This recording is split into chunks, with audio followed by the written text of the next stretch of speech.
So I've been loving the way that people are talking about Saltburn, this new movie that just came out, because it's been so divisive. And today on the podcast, you're going to hear about Saltburn and those shocking scenes that the internet can't stop talking about. And also, whether this movie has anything to say beyond the shock value.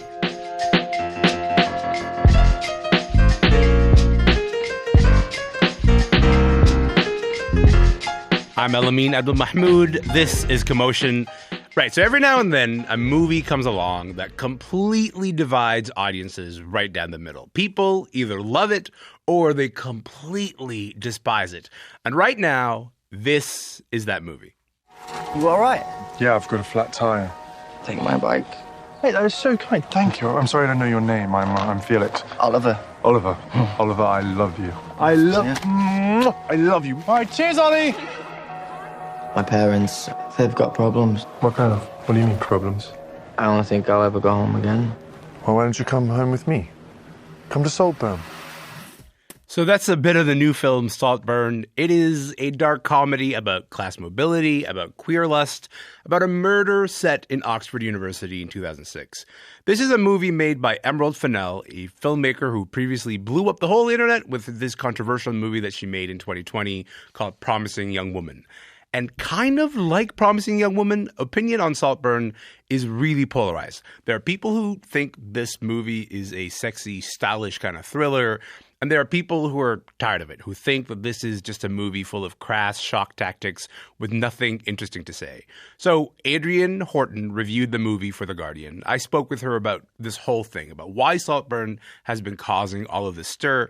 And just a warning, we are going to wade into some pretty adult situations here. So if you're a PG-rated kind of listener, this might be the moment for you to step away. Adrian, how's it going? Good. Thanks for having me. I'm happy that you're here. The internet cannot stop talking about Saltburn, about the reactions to Saltburn, about the chemistry thereof between Jacob Elordi and Barry Keoghan. We're going to get into that in a moment. But maybe let's set things up for listeners who haven't seen the movie yet. What is Saltburn all about, and what kind of statement do you think it's trying to make? Right. So as you said, Saltburn is the second film from Emerald Fennell, who won the Oscar in 2021 for Best Original Screenplay for Promising Young Woman. Yeah. It's set in 2006. We meet Oliver, played by Barry Keoghan, who is this kind of awkward middle-class kid out of place at Oxford who becomes fixated on Felix Catton, this like beautiful aristocrat played by Jacob Elordi. They end up meeting through a very serendipitous bike accident, which you heard in the intro, and through a series of events, Felix invites Oliver to come to his manor house for the summer called Saltburn and meet his very daffy parents.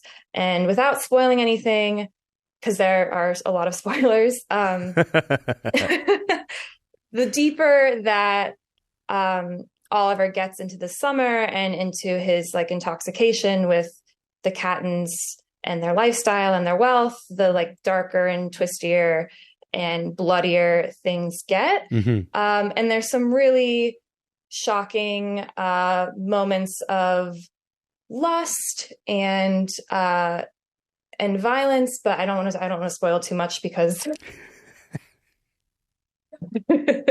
it seems to be making a commentary on class, but I think what people end up reacting to are more these moments, like say when Oliver watches Felix masturbate in a bathtub and then slurps up the water after him. That type of shock tactic, less so than like a class commentary.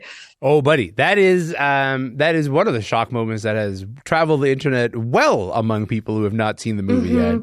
And I guess like maybe let's talk about that, about the sensibilities specifically of Emerald Fennell, right? Like Emerald Fennell, as you mentioned, kind of breaks onto the scene with Promising Young Woman, which is like this explosion of a movie that does really, really well. Catapults her to the Oscars, where she wins Best Screenplay. This is a huge deal, a really big deal for someone who's debuting. But then we should also say Emerald Fennell was born into the high society culture that this movie is attempting to satirize. How does this movie sort of reflect her sensibilities as a filmmaker, do you think? Yeah, so to be clear, this is only her second movie, so I think we can't make like sweeping statements about her style, but they definitely Saltburn definitely shares similarities with Promising Young Woman, both stylistically and thematically. They're both they're both very colorful and they're both very visually lush. They're very intoxicating aesthetically. They're nice to look at. They're both very zeitgeisty, both in terms of the themes they're doing. So Me Too and revenge and all that in Promising Young Woman. And then in Saltburn, kind of class differences. Yeah. And zeitgeisty also in the pop references of there's a famous moment in Promising Young Woman where Bo Burnham and Carey Mulligan sing Stars Are Blind by Paris Hilton, which is a very beloved cultural artifact to many. Including myself, yes. Yeah, same. Yeah. And then, the use of MGMT's Time to Pretend in Saltburn. But they're also both very dark and diabolical, I would say. I mean, a similarity between the two is they kind of lure you in with a certain rhythm and, again, very lush aesthetic. And then it flips the second act, really turns the tables on you, and things take a very, very dark and sociopathic turn, which I think could be mistaken for saying something about class or about men, but it's so dark that it's so broad of a statement. And right. I think in terms of you mentioned Emerald Fennell was born into the upper class in Britain. I just learned that she had her 18th birthday covered in Tatler, which is the society magazine, which is awesome. Yes, a bit on the nose. I would say a bit on the nose. Yeah. A bit on, yeah. So she is, I guess, writing what she knows to an extent. But other people have made this point better than me. I think Wesley Morris in the New York Times said very well that this film actually is more enamored with the thing it's trying to blow up than actually satirizing it. Well, okay, let's get into that. Let's get a little bit deeper into that, because in your review, you argue that Saltburn doesn't actually have a lot to say, doesn't so much tell a story as much as it is sort of the vibe. It's investigating a social setting. It's sort of the camera's kind of moving around the social space. And that this sort of vibes-based TV and film is kind of having a moment. I'm wondering, is it possible to make a good film? Is it possible to make good cinema that is emphasizing vibe over narrative? Oh, absolutely. I think there's many cases this year where that's been done. Mostly on the festival circuit. There's been The Zone of Interest and The Taste of Things and Janet Planet and Occupied City, which are all in all roads, Dirt Roads, Taste of Salt. All of these films that really emphasize the sensory experience. So sound, look, kind of the immersive quality of cinema over story to get you to a certain slice of human experience. That I would say they're doing it to very different ends than Saltburn, which I think is very intentionally trying to provoke people. Right. But even if that's the case, I would argue that Euphoria, which is, as I said, TV's foremost vehicle of vibes. Yes. It is for sure aesthetic over storytelling. That's such a kind thing to say about Euphoria, to be honest with you. That's the kindest way, but anyway, continue. I appreciate your diplomacy, divisive. But yes, yeah, I agree. Similarly divisive. Yeah, I'm not a Euphoria fan, but I can respect it. But it leans so hard into it. Yes, but it's for some viewers, I think that type of intoxication and what you can do, some audiovisual eloquence, as the New Yorker's Kyle Chayka put it, for vibes, is enough to overcome some shortcomings narratively. I just think, in my personal opinion, Saltburn didn't reach the vibes can only cover so much ground. Hey, the film is already famous on the internet for a couple of really graphic sex scenes. You mentioned the bathwater scene. There's also the period scene. I'm wondering if you felt there was a greater narrative purpose to those moments, or do they kind of land as that's a moment for shock. That's what you're doing this for. I will say those two moments you listed landed more for me than a later grave scene, for lack of a better term. Yes. I love that's the best description we could possibly have for it. That's great. It's the most succinct. Emerald. Anyway, yes. Yeah. Those landed for me because they, at least, though they seemed very aimed to polarize an audience, and particularly a more puritanical movie-going audience, because there's just less sex on screen now than there have been in decades past. Yeah. They still felt at least somewhat grounded in this idea that Oliver is so enamored with this world that the wires are getting crossed. Like his desire for their wealth of their life becomes entangled with actual carnal desire for their bodies. And it's kind of violent and like shocking. And he like wants to take it in. I that had more to say with the character than later events, but it's still to me, and I think to maybe half of viewers, felt like too self-satisfied with the shock. Sure. But I think the reaction to those has been, half kind of like, wow, I can't believe that's on my screen. I can't believe she did that. That's like really sick and twisted. And the other half is like kind of an eye roll, like, oh, you think that's sick and twisted. So it lands on people differently. Well, what have you noticed about the kinds of people who are like, yeah, I'm actually loving this movie versus the people who are like, you're trying to do too much and it's not really working? It's hard to say because, first of all, the reactions you get on social media from like Twitter and then from TikTok and then anecdotally are from, totally different slices of people. But I would say I personally think it comes down to vibes. Like at least the people that seem to be enjoying the film more are like more into the Euphoria type seductive aesthetic than being like, did this feel like a real character? And I think me and other viewers who are more interested in like seeing the continuity of story, I think are less enamored with that. But I have seen there's a good portion of TikToks that are just people who did not know what they were getting into, and then they're left like shocked and disgusted or really like thrilled. Well, I was going to say that like the idea of bringing up TikTok is interesting to me because more and more I feel like we're making media for the conversation about the media rather than for the media itself. And like you see this all the time, particularly actually with Euphoria, is like there's a lot of scenes that feel like they're cut for the TikTok conversation. Like they feel like they're cut for the way they're going to travel after the show airs. And I haven't seen Saltburn yet. I'm going to go see Saltburn this weekend. But here's the thing. Everything about the way the conversation is unfolding, like what I have in my mind is that like this is a movie made with the conversation about the movie in mind, if that makes sense. For Do you sure. get that sense? That is, for sure. That's definitely kind of a shadow hanging over the whole movie. I think any shock moment in this movie feels less grounded in like some type of behavior that a character, like diabolical behavior that a character would do, and more, this is something that will get audiences talking, which is maybe a cynical way to view the movie, but it certainly works. Like the bathwater scene and the grave scene are very much all over social media. And not just, again, no spoilers. I'm impressed that you've ever had talking to me without having seen the movie. You should see it. It's worth seeing. But the ending scene feels very much like, oh, this is going to be a meme. Adrian, I appreciate you seeing Saltburn so that I don't have to do it right away. I am still going to do it. I'm ready to engage in this project, but in the meantime, thank you for your time. Thank you so much. I was so happy to be here. You can read Adrian Horton's review of Saltburn in The Guardian. She was in New York, and you can go see Saltburn in theaters right now, if you're up for it.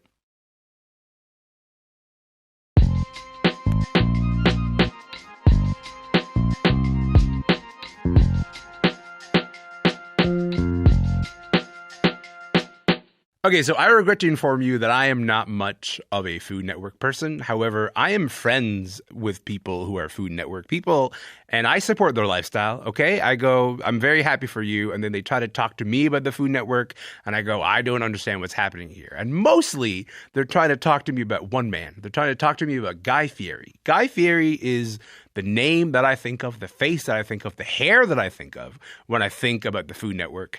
Recently, the Food Network signed a 3-year deal with Guy Fieri worth $100 million. This makes Fieri, who's the host of the shows Diners, Drive-Ins, and Dives, Guy's Grocery Games, and Tournament of Champions. These are the shows that he hosts. It makes him the highest paid Food Network star and the highest paid TV celebrity chef, period, according to Forbes. We're going to talk about this because I need to figure this out. I need to figure out why Guy Fieri is worth so many dollars, $100 million to be specific. Niko Stratis is here. Niko's going to help me do it. Hi, Niko. Hello. I'm happy that you're here because I need to talk about Guy Fieri. So let's start talking about who Guy Fieri is. I want to play his audition tape from 2005 for the show The Next Food Network Star. Hi, I'm Guy Fieri, and welcome to Sonoma County, California, home of true wine country cuisine. Today I'm going to prepare a dish for you, not in fusion, but in confusion. I'm going to do a gorgonzola tofu sausage terrine that will be served over a mildly poached ostrich egg. Now, since we're in the wine country, I'll be serving that on grape nuts, and done with a delicious pickled herring mousse right on top. And, oh, I know, delicious. It sends shivers up my spine. No, seriously, folks, real food for real people, that's the idea. I can take the restaurant and bring it to the home, and I think that would be something that would be sellable. I gotta say, Niko, I needed you here to explain Guy Fieri to me. I heard that clip. I no longer need you to explain it to me. I got it. He said the words in not infusion, but confusion, and I was like, oh, this guy is a star. Okay, this is before Guy Fieri became Guy Fieri. He was sort of this unknown chef and not a TV personality. How much does that, the thing that we just heard, how much does that reflect who he is now? I mean, it's kind of a perfect representation of who Guy Fieri is. He's always, to me, in my head, he's like the Wario Anthony Bourdain, where like Anthony Bourdain is this like a man I love, a man I love, a man I Wario or Anthony Bourdain? What's that? Wario or Anthony Bourdain? I mean, kind of both. To okay, be got it. Perfectly honest, maybe not an equal measure, but I like both of them equally. But Anthony Bourdain was a journalist and a storyteller, and he would go and he would bring you into places and show you the food world around it. And Guy Fieri is a guy that kind of does that at home. He says there's real food for real people. This is this thing. Guy Fieri is the guy that invented something called donkey sauce, which is basically just aioli, but he invented it on a cruise ship because a guy didn't know what jackass meant, and he explained it was like a donkey, and he said, so it's like donkey sauce, yes?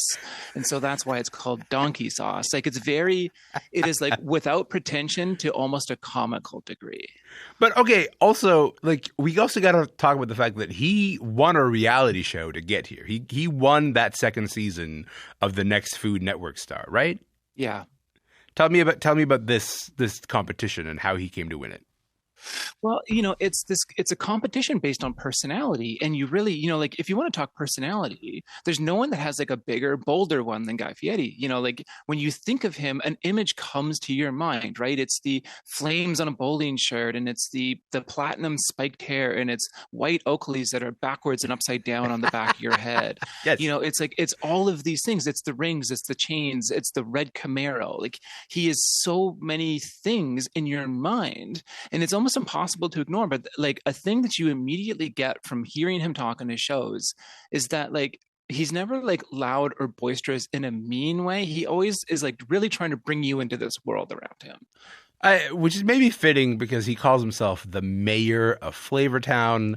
I'm so happy to get to ask this question. What does that mean?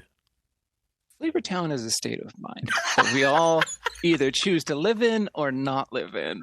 I mean, he has described it as like Willy Wonka in nature. It's a place, but not a place. Yeah, exactly. It's like he came up with it on the fly in an episode of Diners, Drive-Ins, and Dives, Triple D if you're a regular watcher. Sure. And it just sort of is this idea that took on this life of itself, this idea of Flavortown, and sort of building out this world around him that is sort of this like thriving center of his ideology, which is regular food for regular people. That's the thing he always sort of goes back to and brings you into this world of like the Food Network can be for you. Watching about food can be for you. I appreciate that you said Triple D for regular watchers because, as you heard in the intro, I am not a regular watcher.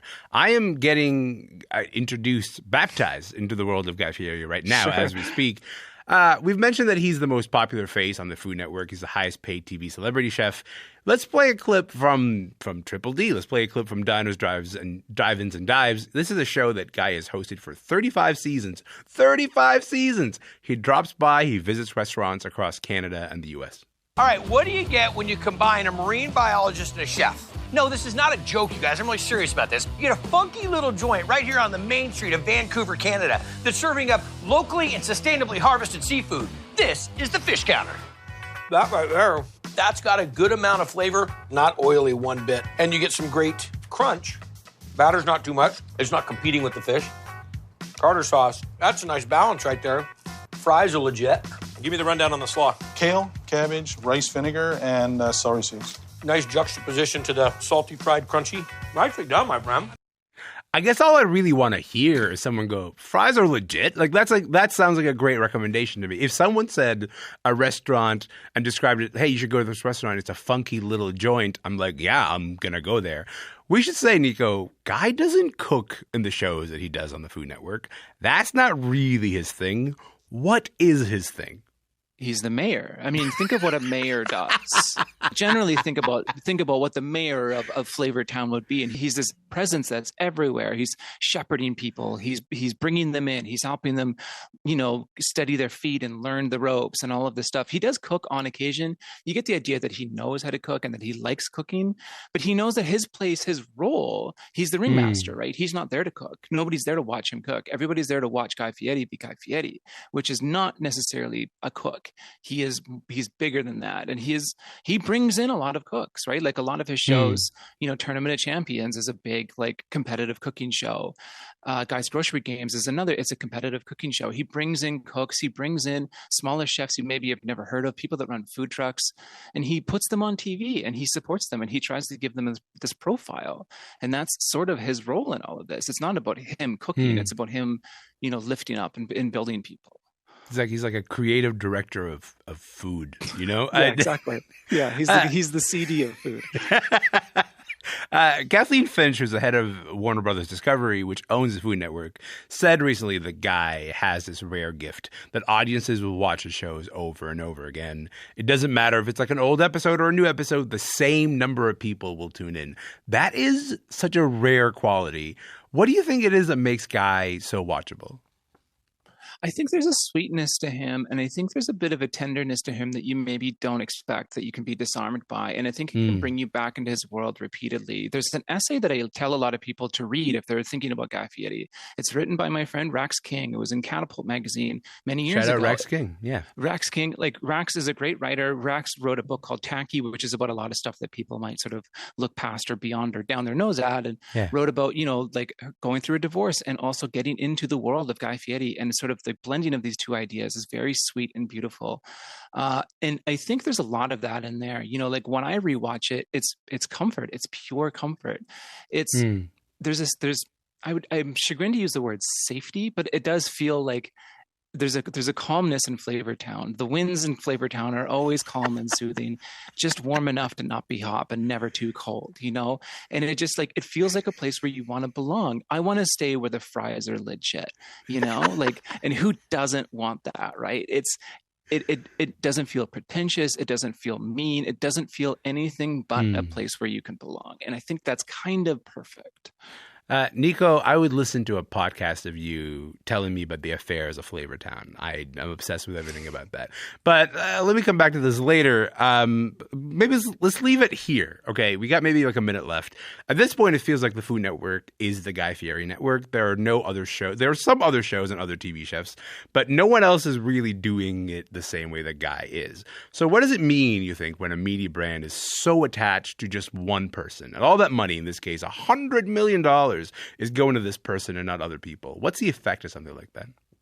I mean, I have this constant worry about the idea of monoculture becoming this idea that everything has one figurehead, right? We see this with Spotify and Joe Rogan. They spent so much money on Joe Rogan, and we see them bleeding shows now.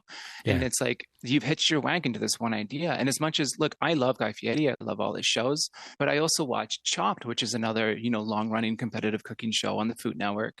There's Beat Bobby Flay. Bobby Flay used to be a bigger chef, and now he's not. And I worry so much about everything becoming under the banner of one person. And that's not really the way we want to move forward, right? We want to have a rising tide lifting a lot of boats, not just one single ship. Niko Stratis, the deputy mayor of Flavor Town. I appreciate you being here. Thank you. I'm so honored. Thank you. Thank you for your time. Thank you. Bye-bye. Niko Stratis is a culture critic in Toronto. And that is it for the podcast today. Hey, remember, you can listen to any episode of the show anytime you like, wherever you get your podcasts. And if you have, 30 seconds of your time today, it would be really helpful if you go over to Instagram and follow us. We are at Commotion CBC. My name is Elamin Abdelmahmoud. I'm going to be here tomorrow. If you're going to be here tomorrow, let's hang out then.